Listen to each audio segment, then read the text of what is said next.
raspberry sounds like it's from a fairy tale, and it kind of is.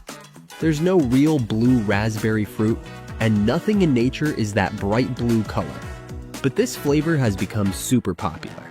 You find it in everything from ice pops and chewy candies to sports drinks and lip gloss. It's a favorite for many people. The flavor started in the 1970s. The problem was simple. There were too many red-flavored candies, and kids couldn't tell them apart. So, food scientists decided to do something fun. They turned raspberry flavor bright blue. It was bold, tangy, and really stood out. People loved it, and it quickly became a big deal in the candy world. Making blue raspberry isn't easy though. Each batch needs about 10,000 gallons of ingredients mixed in huge factories. They use science and careful measurements to get that special taste. It's not just about adding blue color, it's about making sure each candy or drink has the perfect tangy flavor. Let's clear this up. Blue raspberries aren't real. They never were and never will be. You won't see them growing on a bush sitting in the grocery store or being made into fancy jam. Yet somehow, this bright blue flavor has been a childhood favorite, popping up in slushies, gummies, and candies everywhere. It's just one of those things we all went along with, like cartoon characters having 4 fingers, or cereal somehow being part of a balanced breakfast.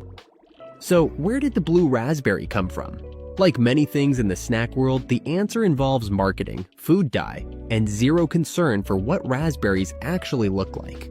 Back in the 1950s and 60s, raspberry-flavored candies had a problem.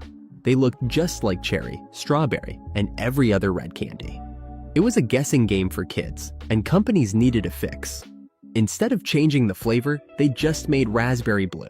Because why not? The ICE company took the idea and used blue number 1 dye to make a bright, eye-catching slushy flavor. And just like that, blue raspberry took off, spreading to hard candies, sour belts, and anything else that could turn your tongue an unnatural shade of blue. At some point, someone tried to explain blue raspberry by pointing to a fruit called Rubus leucodermis, also known as the blue raspberry. Sounds legit, right? Except it's actually a deep purple, nothing like the bright blue we all know. But by then, nobody cared. Blue raspberry had already taken over, showing up in Jolly Ranchers, Sour Patch Kids, and snack aisles everywhere. It may not be real, but it's one of the best food industry tricks ever. After all, a neon blue slushie was never meant to be natural, and honestly, we wouldn't have it any other way. Now, let's take a look inside the factory. Since blue raspberry isn't a real fruit, its flavor has to be completely made from a mix of natural and artificial ingredients that copy the taste of real raspberries. The goal is to create a flavor that's similar, but with a sharper, tangier kick to make it stand out. This is done in flavor labs, where experts carefully mix and test different ingredients to get the perfect balance of tartness, sweetness, and smell. Real raspberries have hundreds of natural flavor compounds, but blue raspberry is made using just a few key ones to create a stronger, more intense taste. The result is a bold, unforgettable flavor that works perfectly in candies, drinks, and frozen treats. Some key ingredients in blue raspberry flavoring include isoamyl acetate, which gives a sweet, banana-like smell, and ethyl butyrate, which adds a juicy, candy-like taste. To make it tangy, citric acid and malic acid are added, both naturally found in fruits like lemons, apples, and real raspberries. These acids don't just add sourness, they also make the flavor feel stronger and more refreshing. Depending on the product, the formula may be tweaked, with artificial sweeteners like sucralose or aspartame used in sugar-free versions. The right mix of these ingredients keeps blue raspberry bold, flavorful, and impossible to resist, whether it's in a lollipop or an energy drink. The bright blue color of blue raspberry comes from Brilliant Blue, FCF, blue number 1, a synthetic dye used in food worldwide. Unlike natural dyes from fruits or vegetables, blue number 1 stays vibrant even when exposed to light, heat, or acidic ingredients. This is important since blue raspberry products go through different temperatures during storage and shipping. Without this dye, the flavor would still be there, but the eye-catching blue color would be lost, making it way less exciting. Over time, this bold blue shade has become just as important as the taste. People expect blue raspberry to look as intense as it tastes, proving that sometimes a flavor's success is just as much about appearance as it is about flavor.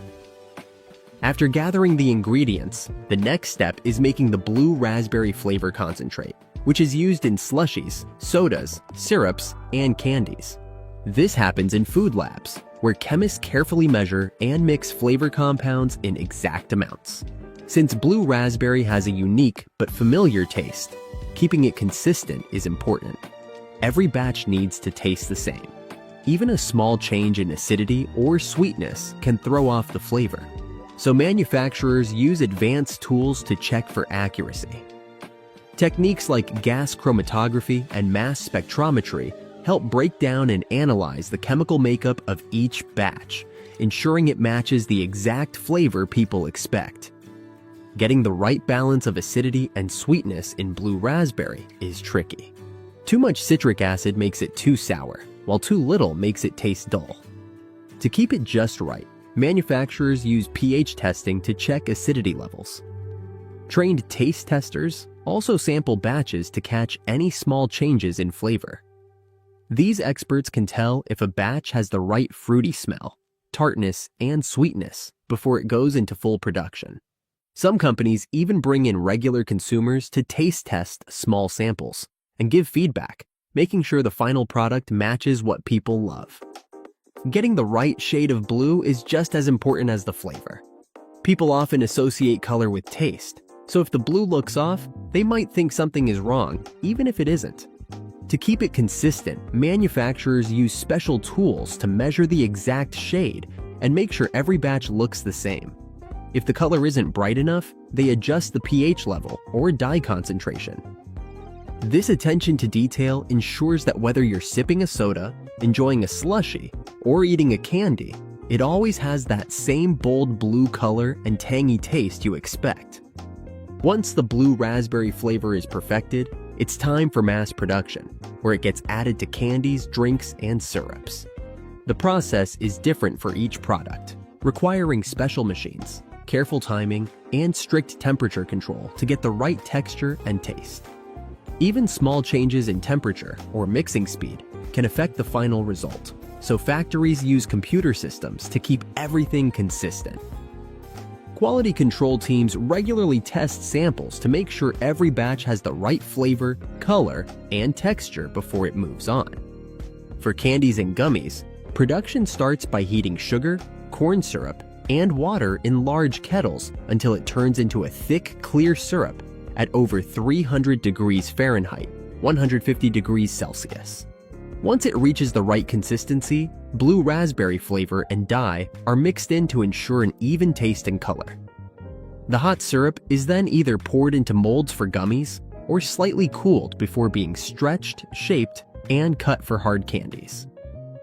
Sour candies get an extra coating of citric or malic acid for more tanginess. Other treats, like taffy or lollipops, go through extra steps, such as aerating for a softer texture or cooling slowly to prevent unwanted crystallization. For sodas and slushies, production starts by mixing blue raspberry syrup with either carbonated or regular water. Homogenizers make sure the syrup blends evenly, so it doesn't separate over time. In sodas, carbonation levels are carefully adjusted to keep the right amount of fizz. Slushies go through freezing machines with rotating blades that break the liquid into tiny ice crystals, giving them their signature semi-frozen texture. The consistency has to be just right. Too much ice makes it too thick, while too little makes it melt too fast. For syrups and liquid concentrates, blue raspberry flavoring is mixed with high fructose corn syrup or artificial sweeteners to create a thick, long-lasting mixture. To keep it fresh, the syrup is heated to kill bacteria and mold, then quickly cooled and stored in bulk containers. It's then shipped to fast food chains, convenience stores, and drink makers. Before being served, the syrup is mixed with water, ice, or soda to create the final blue raspberry drink. Many brands keep their exact recipes secret, adjusting the sweetness and tartness to keep fans coming back for more. Before blue raspberry products are packaged and sent to stores, they go through strict quality checks to ensure they taste right and are safe to eat. Even small changes in acidity, sweetness, or color can affect the final product, so factories use chemical tests, taste tests, and microbial inspections to keep everything consistent. Advanced lab equipment helps detect even tiny differences in the formula, preventing products from being too sour, too sweet, or just off. If something isn't right, adjustments are made before the batch moves forward. One of the biggest challenges in making blue raspberry products is keeping the color consistent. The artificial blue dye, Blue Number 1, can change slightly depending on pH levels, temperature, and ingredient interactions, so manufacturers run color tests to make sure every batch looks the same. If the shade is even a little off, they adjust it before moving forward because customers expect that bright, electric blue every time. pH meters and sugar tests also help balance tartness and sweetness, preventing flavors from being too sour, bland, or overly sweet. Some companies even do blind taste tests with experts or regular consumers to make sure the final product looks and tastes just right. Keeping blue raspberry products safe from bacteria and mold is a key part of quality control. Since these treats often contain sugar or syrup, they can spoil if not handled properly. To prevent this, factories use pasteurization, sterile filling, and airtight packaging. Random samples from each batch are tested for harmful bacteria like Salmonella, Listeria, and E. coli to make sure they're completely safe to eat. Even the packaging is checked to ensure it's sealed correctly and won't cause leaks or spoilage. If anything fails these tests, the entire batch is either fixed or thrown out, making sure every blue raspberry treat is both tasty and safe.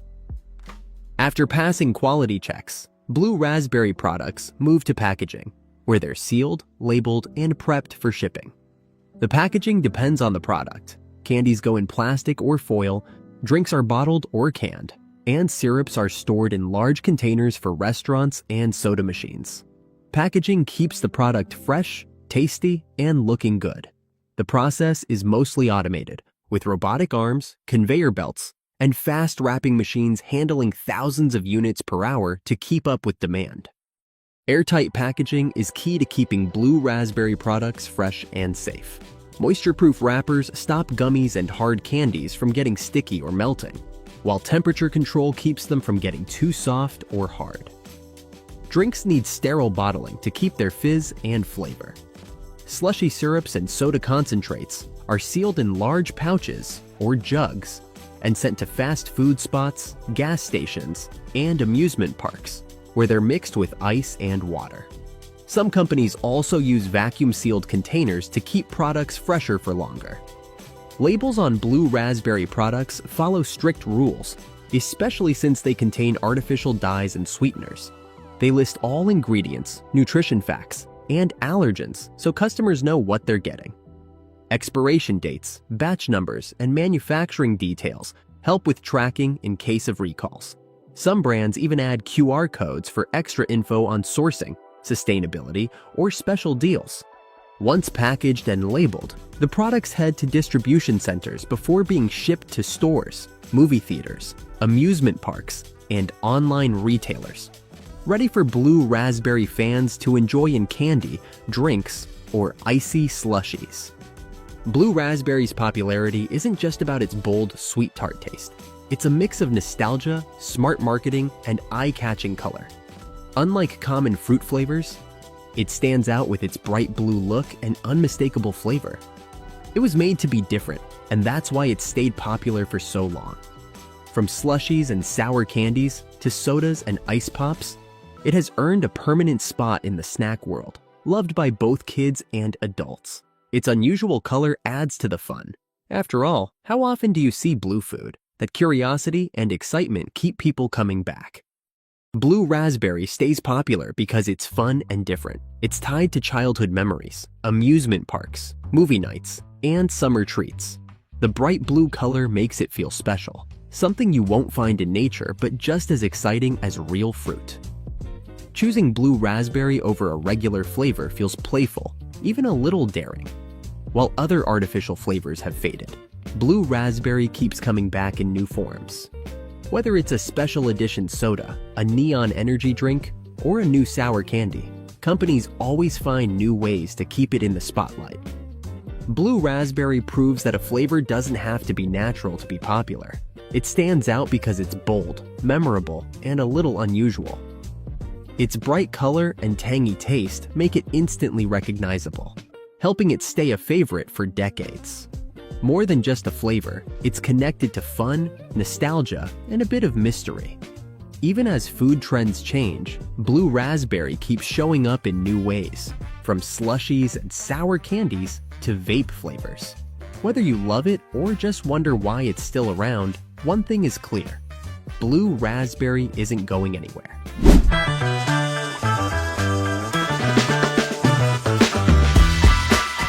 There's something special about a Reese's egg. It's not just the shape, it's the mix. Soft peanut butter, a thin layer of chocolate, and the way it all melts just right. For some people, Easter isn't complete without a few hidden in the freezer. For others, it's the best kind of Reese's you can get. Reese's eggs first came out in the late 1960s. They were made as a fun Easter version of the regular peanut butter cup, but they quickly became a favorite, so popular that people talk about them online, hunt for them in stores, and even try to sell them after they're gone. Today, Reese's makes over 400 million of these eggs every year just for Easter. That's more than one for every person in the US. You'll see them by the checkout, in Easter baskets, or saved away for later like little gold bars. So what makes them so good? What goes on inside the factory to make them taste smoother, softer, and somehow better? Let's take a look inside the Reese's Easter factory, where egg-shaped molds, chocolate machines, and huge peanut butter mixers work together to make one of the most loved treats in candy history. It all starts on farms, mainly in warm, humid areas of the southeastern US, like Georgia, Alabama, Florida, and Mississippi. These states grow runner peanuts, the type Hershey uses for Reese's. These peanuts are chosen because they have a consistent size and a rich, nutty flavor that goes well with chocolate. Farmers plant peanuts in the spring when the weather is warm, and after about 140 to 150 days, they're ready to harvest in the fall. The whole plant is pulled from the ground and flipped upside down to let the peanuts dry in the sun for a few days. After that, machines separate the peanuts from the pods, making sure only the best peanuts move on to the next step. Once harvested, the peanuts are sent to processing plants in large quantities, where they are carefully checked for size and quality. Peanuts that don't meet the standards are thrown away or used for things like animal feed. The good peanuts are shelled and roasted in big ovens. Roasting helps bring out the flavor and reduces moisture, which is important because too much moisture can cause the peanuts to spoil. Drying them out makes the peanuts last longer and helps keep the candy fresh. After roasting, the peanuts are cooled to avoid overcooking and checked for quality. Only the best peanuts move on to be made into Reese's peanut butter. While the peanuts are sourced locally, the chocolate ingredients travel farther. The cocoa beans used in Hershey's chocolate mainly come from West Africa, especially from countries like Ghana and Côte d'Ivoire, where the climate is perfect for growing cocoa. These areas have rich soil and stable weather, allowing cocoa trees to thrive. Farmers harvest the cocoa pods by hand using machetes, cutting them carefully from the trees.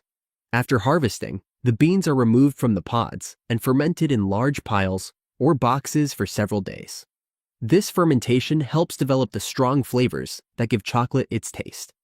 Once fermented, the beans are dried in the sun for up to a week. After drying, they're packed up and shipped to the US, where they are processed into cocoa liquor, the main ingredient for making chocolate. Once the cocoa beans arrive at Hershey's processing plants, they're cleaned to remove any dirt or debris. After that, the beans are roasted to bring out a stronger flavor and the rich chocolate smell. The roasted beans are cracked open and ground into cocoa nibs, which are then turned into cocoa liquor. This cocoa liquor forms the base of Hershey's milk chocolate and is mixed with other ingredients. Hershey combines the cocoa liquor with cocoa butter, which comes from the same beans, sugar, and powdered milk, to make the smooth, creamy chocolate that Reese's fans love.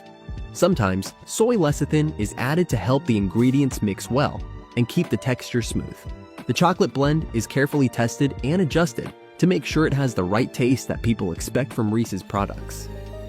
The milk used in Hershey's chocolate comes from dairy farms across the United States. Hershey makes sure the milk is fresh and high quality by setting strict standards for its suppliers. The milk is pasteurized and processed before being added to the chocolate mix. The whole process, from getting the milk to mixing it with cocoa, is designed to create a product that's the same every time, even when made in large amounts. All the ingredients, peanuts, cocoa, milk, and sugar, are stored in special tanks and silos that keep them at the right temperature until they're ready to be made into Reese's eggs. This careful attention to detail ensures every Reese's egg tastes just as good as the last one. Once the peanuts arrive at the candy plant, they go through a second roasting process in special machines that control heat and airflow.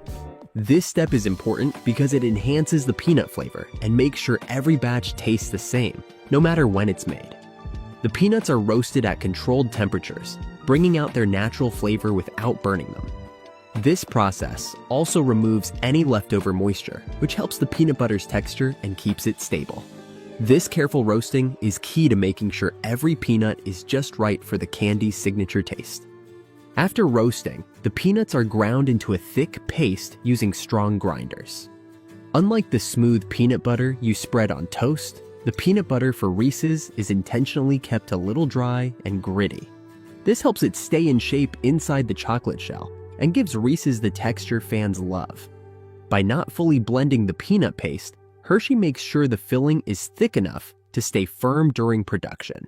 The paste still has some peanut chunks, which adds texture and boosts the flavor, making each bite even more enjoyable. Once the peanuts are ground into paste, it's mixed with other ingredients to make the final peanut butter filling. These include salt to bring out the flavor, powdered sugar for sweetness and to balance the salt, and hydrogenated vegetable oil to keep the peanut butter soft and prevent it from drying out.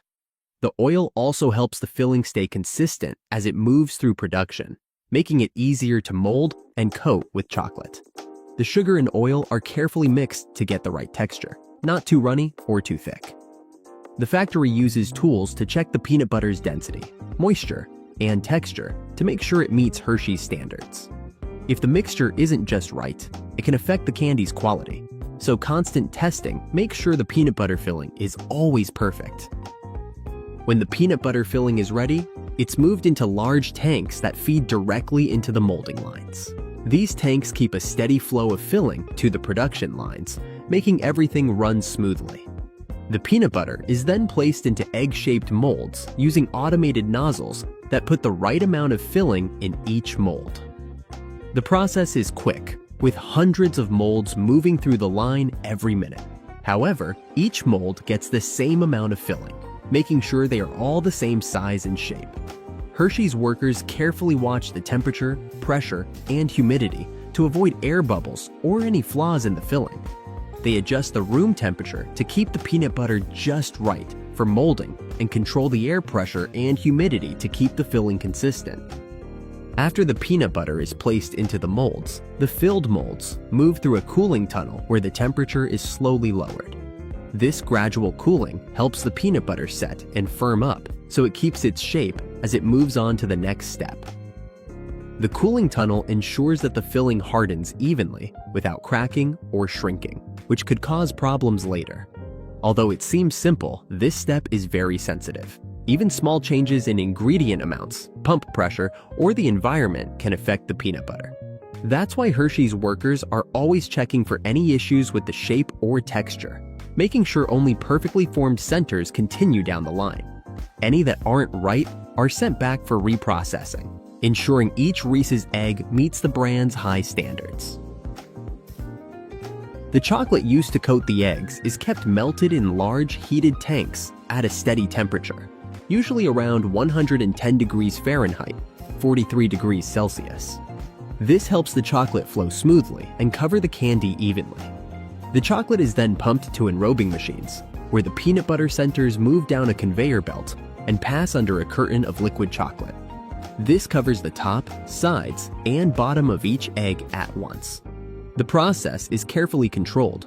Too much chocolate makes the shell too thick, while too little means it won't seal properly, which can affect the candy's look and taste. After the enrobing process, each egg moves onto a vibrating belt that shakes off extra chocolate and smooths out any uneven spots. The vibrations help the egg keep a uniform shape and stop too much chocolate from building up at the bottom. The coated eggs then go into a refrigerated tunnel that's about the length of a semi-truck. The cooling tunnel slowly lowers the temperature, hardening the chocolate without cracking or warping it. This step makes sure the shell stays firm but still melts easily in your mouth when you eat it. During this stage, quality control is always checking. Visual scanners look for misshapen eggs, coating issues, or anything that might affect how the candy looks. Some lines even use infrared or X-ray machines to find problems inside the chocolate. If there are any issues like air bubbles, cracks, or misaligned centers, the egg is removed from the line. These rejected eggs aren't wasted. They're either recycled into the process or used for animal feed, depending on the factory rules. This helps reduce waste and keeps things running smoothly while making sure the candy stays high quality. The chocolate used for coating is specially made for the enrobing process. It's a bit thicker than regular chocolate to form a protective shell, but not so thick that it hides the peanut butter inside. It also needs to harden quickly during cooling while keeping a shiny finish. This is done by carefully tempering the chocolate and sometimes adding small amounts of emulsifiers like lecithin. The result is a smooth, shiny shell that protects the peanut butter and helps keep the candy fresh until it's eaten, making sure each bite is just as good as the last.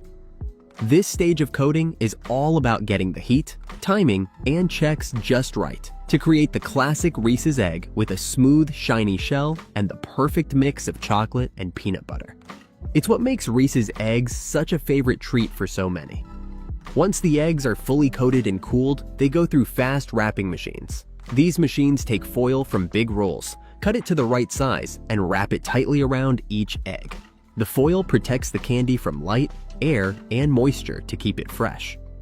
The bright orange and yellow foil also makes Reese's eggs easy to spot on store shelves, which helps boost seasonal sales. Wrapping happens very quickly, up to 300 eggs per minute. Sensors check each egg's position to make sure the foil is centered and tight. If an egg is too warm or misshapen, it might tear the foil or wrap wrong. So both machines and workers keep track of temperature and alignment. Any eggs that are wrapped badly are taken off the line and either fixed or recycled. This careful checking makes sure every egg that goes to the store looks neat and attractive. After wrapping, the eggs are sorted into packaging lines. Some are put in small plastic trays unboxed for individual sale, while others go into larger seasonal displays for stores.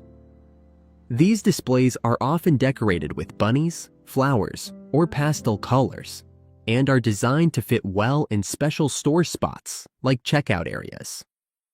The packaging process is mostly automated, but workers still check the quality and do the final packing. Shipping is carefully planned too. Since Reese's eggs are a seasonal item with a short sales window, production starts months ahead to make sure stores are stocked by February. Once boxed and stacked on pallets, the eggs are sent to distribution centers and then shipped to stores across the country. Temperature-controlled trucks are used to prevent melting, especially in warmer areas. By Easter weekend, most stores have sold out, and any leftover eggs are sold at a discount after the holiday.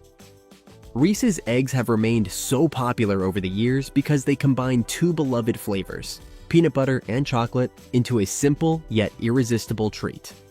The seasonal shape adds to the fun, making them a special treat that people look forward to each year. The consistency in taste and quality, thanks to Hershey's efficient production process, ensures that each Reese's egg tastes just as good as the last. What's kept Reese's eggs popular is their perfect balance of flavor and texture, along with their strong association with Easter celebrations. As one of the top-selling seasonal candies, they've built a loyal following and continue to be a go-to for candy lovers. Hershey's ability to maintain high production standards while meeting massive demand has allowed Reese's eggs to stay a favorite year after year, solidifying their place in candy history.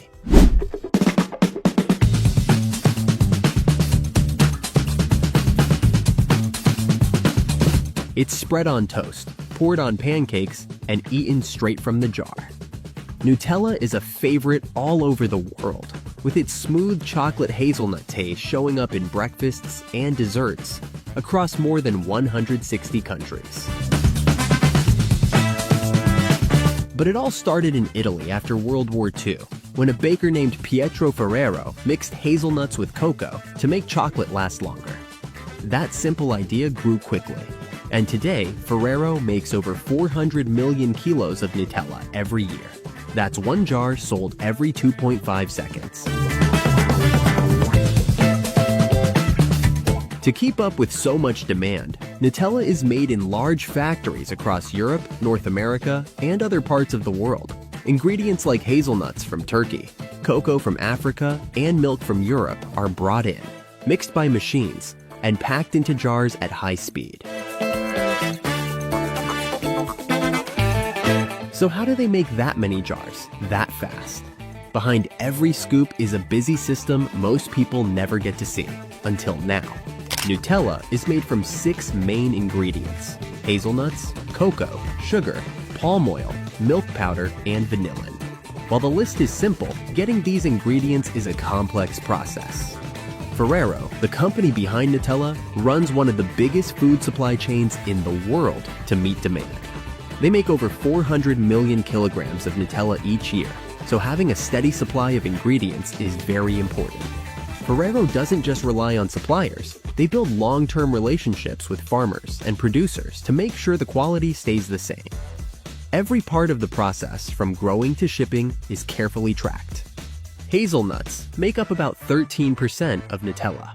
Most come from Turkey, and Ferrero buys around 25% of the global supply. Hazelnuts are harvested once a year from August to September. Timing is important because if they're not dried quickly, mold can form.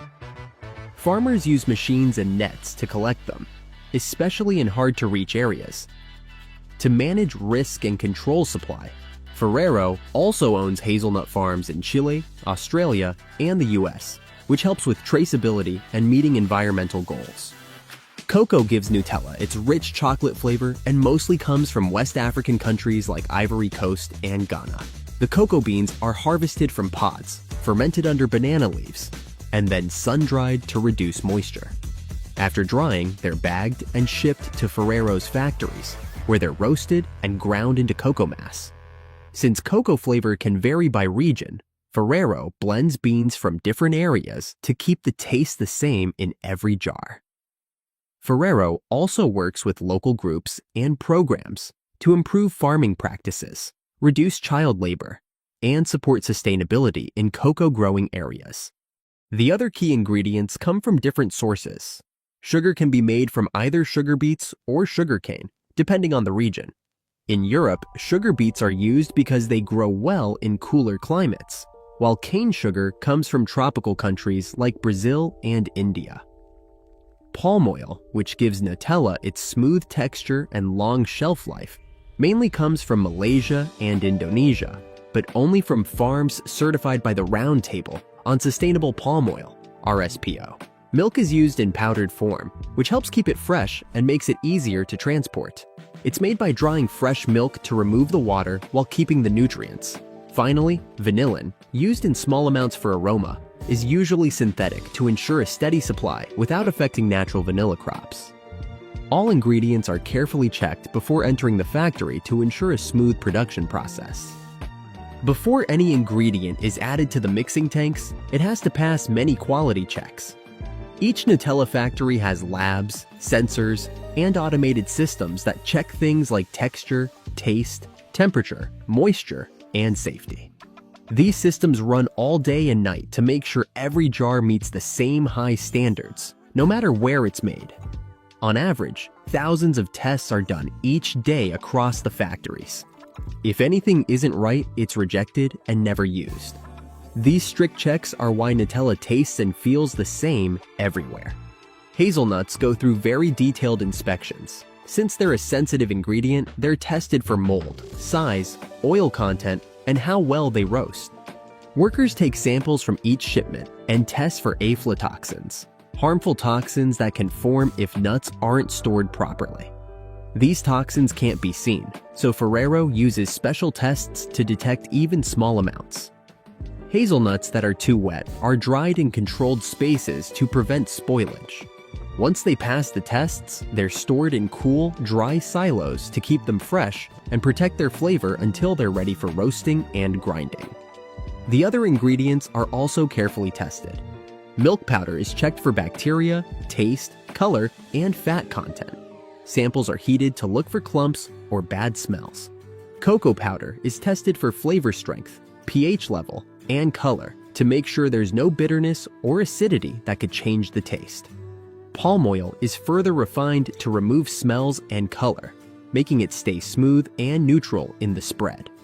Even vanillin, which is used in small amounts, is tested for purity and how well it dissolves. Ferrero uses digital tracking to follow every ingredient from supplier to jar. This way, if there's an issue, they can find the exact shipment or batch and fix it quickly, either by adjusting production or removing the affected stock. It's a well-managed system that keeps millions of jars safe and reliable each year. Once the ingredients pass all the quality tests, production can start. The first step is roasting the hazelnuts, which is key to getting the nutty flavor. Large rotating ovens are used for this. The hazelnuts tumble gently inside while hot air circulates. The heat softens the nuts and brings out their natural sweetness and flavor. The roasting time and temperature are carefully controlled since they can change based on the size, moisture, and freshness of the nuts. It's important not to burn the nuts, so the ovens are adjusted to make sure the flavor develops without becoming bitter. After roasting, the hazelnuts are quickly cooled to keep the flavor and prevent over-roasting. Then they move on to grinding. In this step, the hazelnuts are crushed by large rollers or fast-spinning blades, breaking them into tiny pieces. The friction from grinding releases the natural oils in the nuts, turning them into a smooth paste.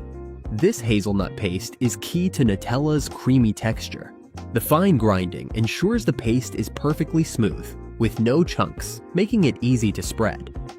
While the hazelnuts are being ground, the cocoa beans are either processed in another part of the factory or brought in as pre-ground cocoa powder. If the factory processes its own cocoa, the beans are roasted in large machines that break them into nibs. These nibs are then ground into a paste called chocolate liquor. No alcohol, just pure cocoa. This chocolate liquor is mixed with other ingredients like milk powder and sugar, then combined with the hazelnut paste. The result is a smooth chocolate hazelnut blend that will become Nutella. This step is important because grinding the hazelnuts and cocoa gives Nutella its smooth texture and rich taste, making it stand out from other chocolate spreads. The mixing stage is where all the ingredients come together to create Nutella. At this point, the hazelnut paste, cocoa, milk powder, sugar, and palm oil are combined in large mixers. These mixers are designed to work at specific speeds and temperatures to make sure Nutella has the right smooth texture. Some mixers use paddles to gently stir, while others have vacuum pumps to remove air bubbles. The vacuum is important because it helps prevent air pockets, which could make the texture grainy. The goal is a smooth, even spread from the first spoonful to the last. The order in which the ingredients are added is important for the right consistency. First, dry ingredients like cocoa and sugar are mixed to make sure they dissolve well. This helps the cocoa release its rich chocolate flavor and the sugar spread evenly. After the dry ingredients are mixed in, the hazelnut paste and milk powder are added to create the creamy base of Nutella.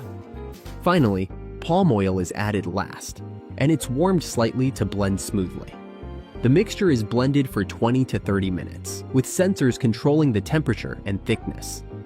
This helps ensure every batch has the same smooth texture and taste. After mixing, the blend goes through a homogenizer. This machine uses high pressure to break down any lumps or uneven bits, making the spread perfectly smooth. Homogenization also helps keep the oils evenly mixed, so there's no oil separation. Once it's through, Nutella is thick, creamy, and smooth, ready to spread. It's still warm, which makes it easy to fill jars. Before packaging, each batch is tested again to ensure it's consistent and tastes just right. Only when it passes these checks is Nutella ready to be packed. Once the Nutella is ready, it's pumped into jars. The warm, creamy spread travels through stainless steel pipes to automated filling lines. These machines quickly and efficiently fill, seal, and label each jar, while workers monitor the process from control rooms. Since the Nutella is still warm, it flows easily into the jars without leaving air pockets or streaks, making sure each jar is filled evenly. Before Nutella is added, the jars, whether glass or plastic, are cleaned to make sure they're free from any dirt.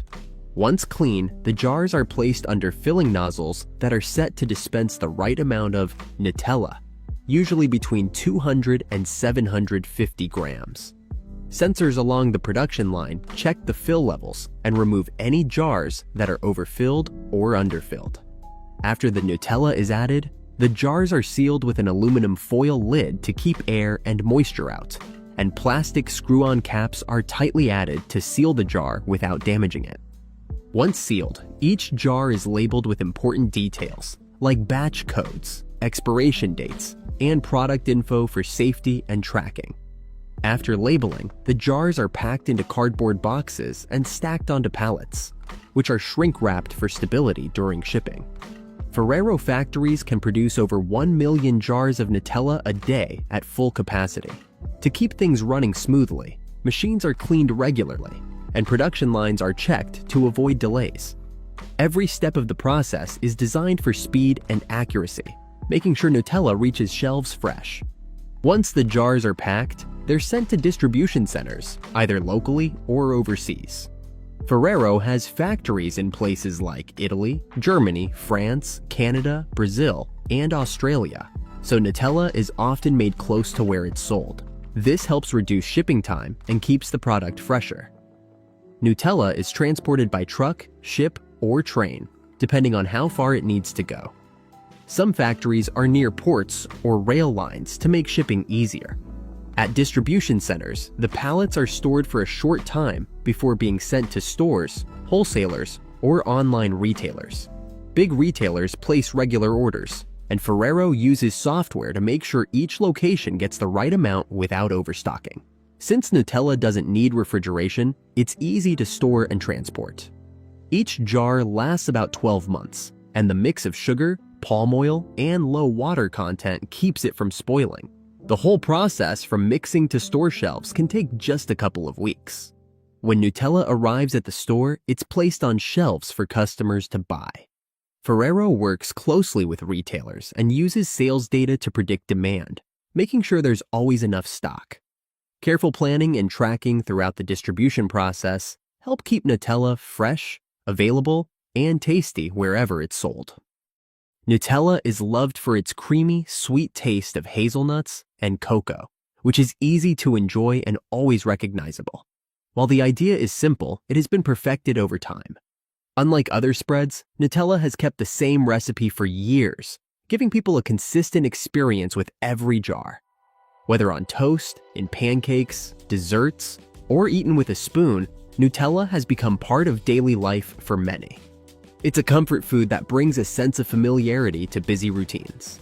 And its connection to personal memories is why Nutella remains a favorite across generations. What keeps Nutella going is the large system behind the scenes that ensures quality, freshness, and availability.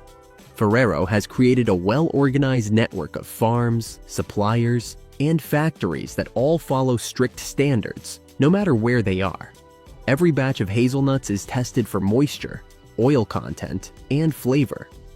Cocoa and milk powders are checked for purity, and each ingredient is tracked from source to shelf.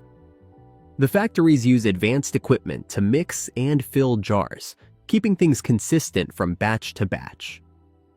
Even though Nutella is made in over a dozen countries, the product tastes the same everywhere, which builds trust and ensures people know exactly what they're getting. Over time, Nutella has stayed popular without making big changes. Instead of following trends, the brand has made small, smart improvements like offering new jar sizes, recipe ideas, and seasonal packaging. Its ads focus on family, joy, and simple moments, not flashy slogans. Nutella isn't marketed as a fancy or trendy product. It's seen as a simple treat that everyone can enjoy. This steady approach has helped it last. By sticking to its roots while keeping production smooth and supply steady, Nutella remains a staple in kitchens worldwide and looks set to stay. So what do you think? Are you a fan of Nutella? Let us know in the comments below, and while you're at it, out some of these other process powerhouse videos.